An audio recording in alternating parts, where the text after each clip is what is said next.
There was a man that was with the people in the beginning of AA called Dr. Silkworth, and he's the one that presented the idea that it was a disease, alcoholism. And a disease, I had heard a very good definition of a disease, which is it has three qualities. It's progressive, it's chronic, and it's life-threatening. Yeah? So alcoholism falls under those three categories. It's progressive, in other words, it will get the consequences of it, and also the uh, the depth of its takeover will progress. It's chronic, basically. There's no break from it, and it's life-threatening. Yeah. So he said that the disease is of mind and body. The mind is the aspect of the mind is that it's based on an obsession.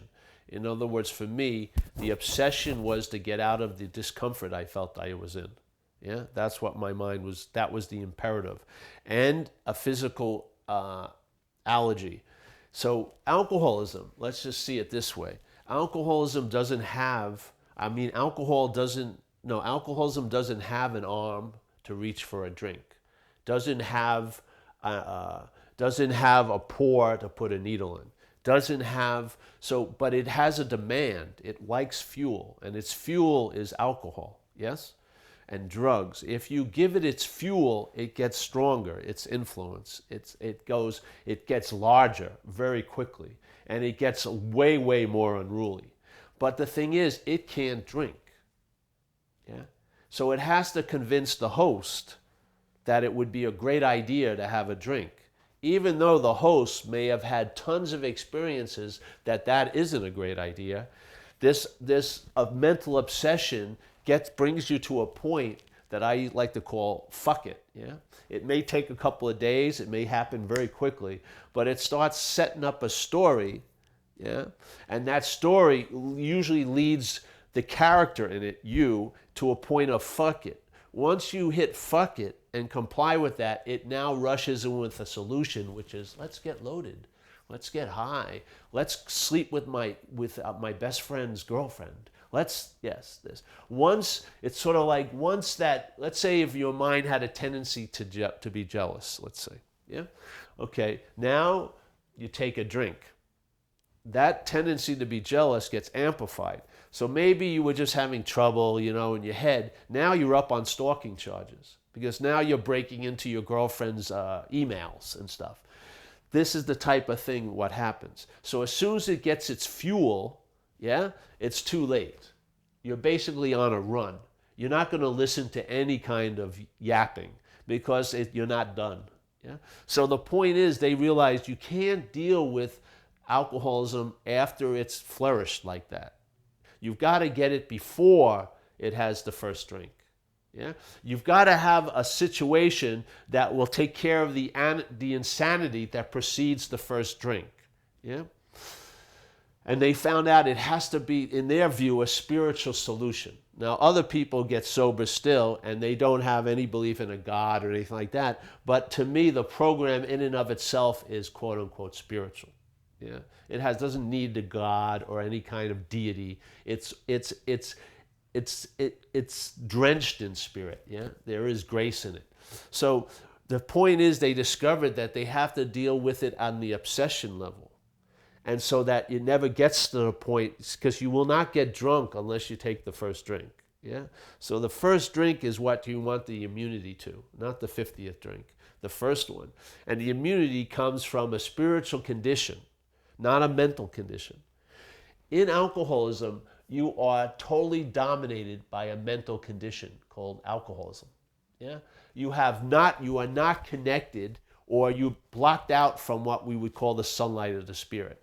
You cannot find it if it was presented right in front of you, because the mental condition blocks out your spiritual condition. Yes? Because that's the only way it can thrive. Once the light would come in, it can burn the parasitical grasp out. Yeah? So the whole drive of the parasite is to keep you in the mental realm. And the mental realm is about you somewhere else at some other time. Yeah? So the mind fixates on you as this object, called Paul somewhere else at some other time. And all your attention and interest is in this little porno theater about life according to you. That instead of seeing life as happening like when you were a kid, or let's say when you're surfing or stuff like that, now it's seen as life is happening to you all day. It's a huge interpretation. And therefore, there are many, many slights that now seem to be real. There are many, many disappointments that come out of this machination of an interpretation, which demand relief. And the relief will usually end up to drinking and using. This is alcoholism. This is what you would call the bondage of self. So they found the solution wasn't trying to deal with it on that level, but to provoke or to surrender to another realm, which they would call the spiritual realm. So let's say if you had a deck of cards, the way I was taught in the society I grew up in was if you got your circumstances right and you got your condition right, you would translate into being happy.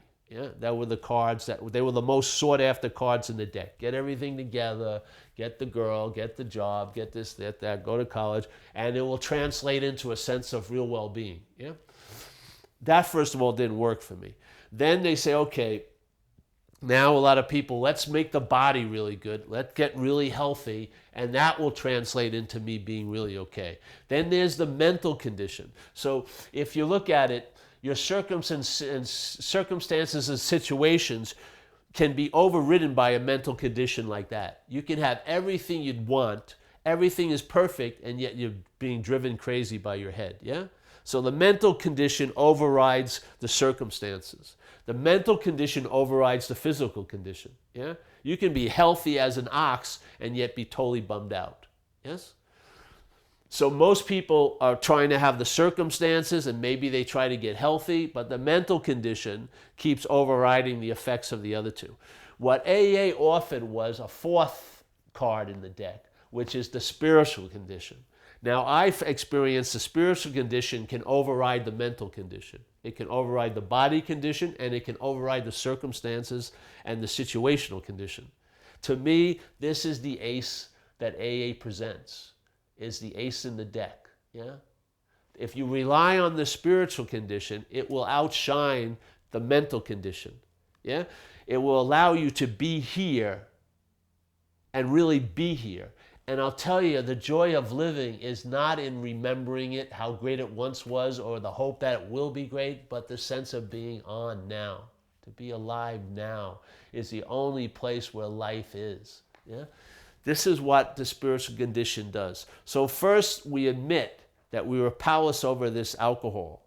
We can't have a drink, because if we do, it's like you drink the bottle, the genie's out of the bottle. Man, you're totally possessed, yes?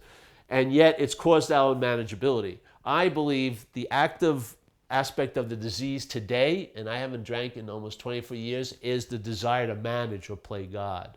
That, to me, I believe, is the real root of the dilemma, yes?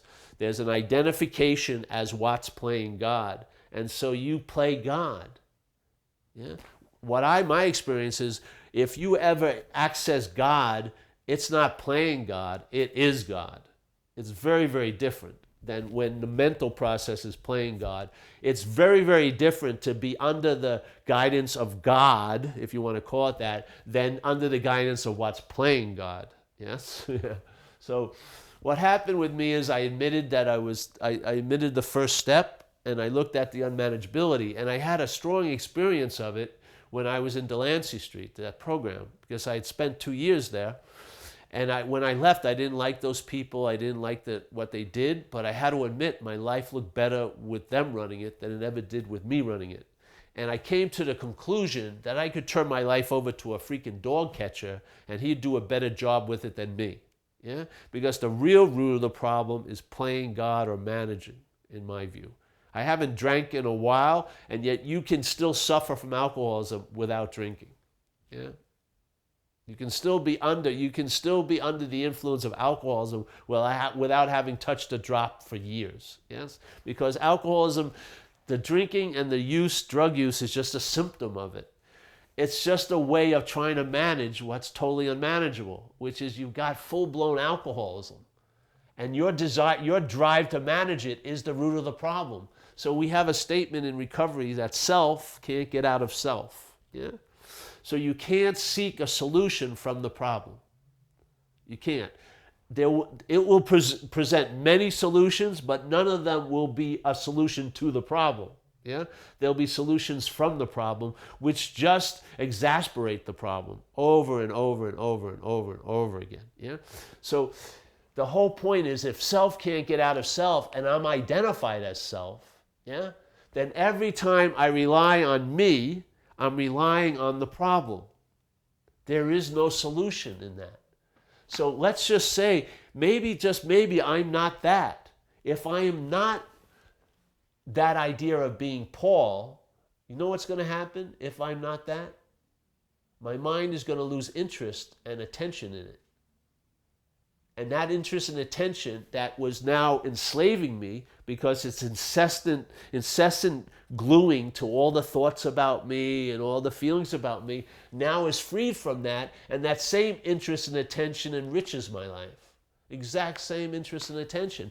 It's freed from worshiping that black hole of me, the I, me, my, and now it goes out and touches upon things and gets interested in other things and attention, and I lose interest in myself and gain interest in others, and all this occurs, and what was bonding me to, like, let's say, a life of unhappiness is now enriching me. It's just a shift of mind. Yeah.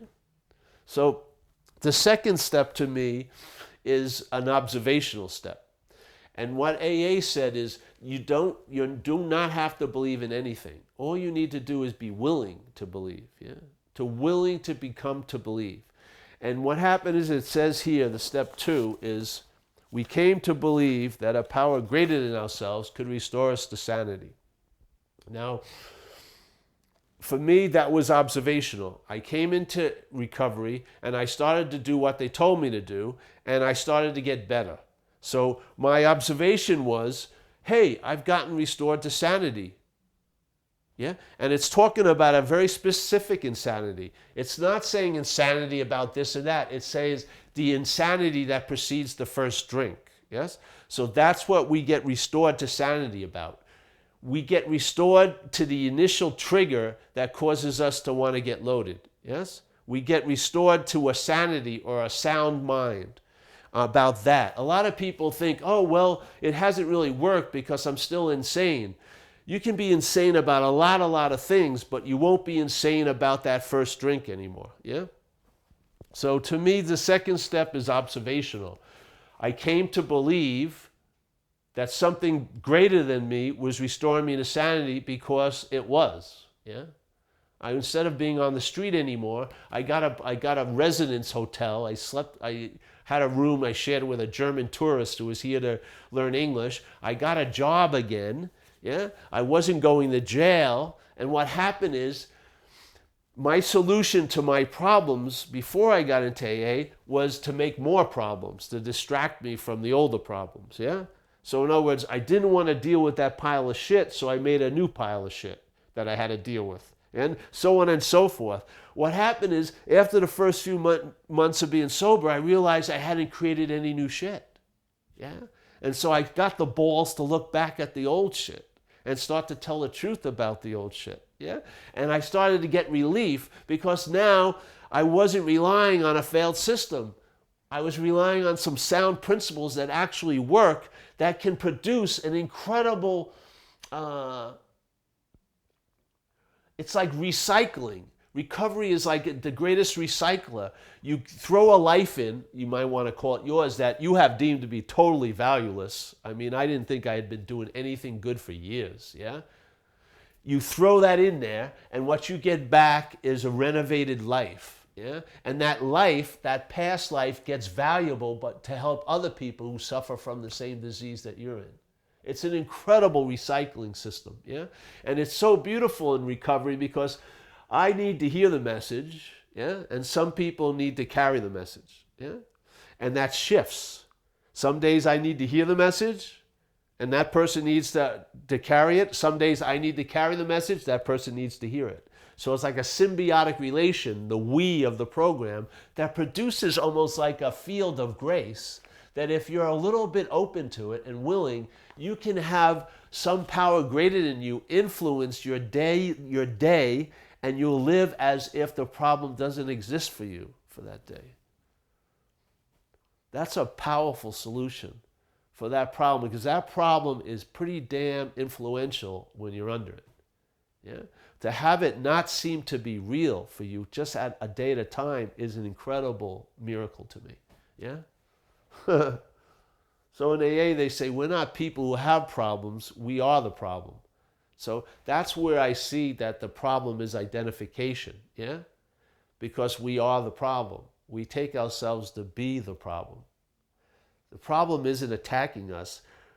Its aspects are attacking us, but it's attacking itself. We are identified.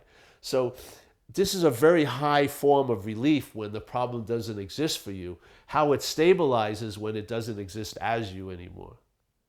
That's how it changed for me. While I was still identified, I got moments and sometimes days of relief where it looked like it didn't exist for me anymore, but it always seemed to come back.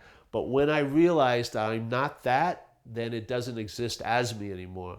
And now that relief has stabilized, yeah? Stabilized radically. Yeah? I'm like a free-range alcoholic in a sense now. I've been freed from alcoholism. I mean, literally. It's just mind-boggling to me.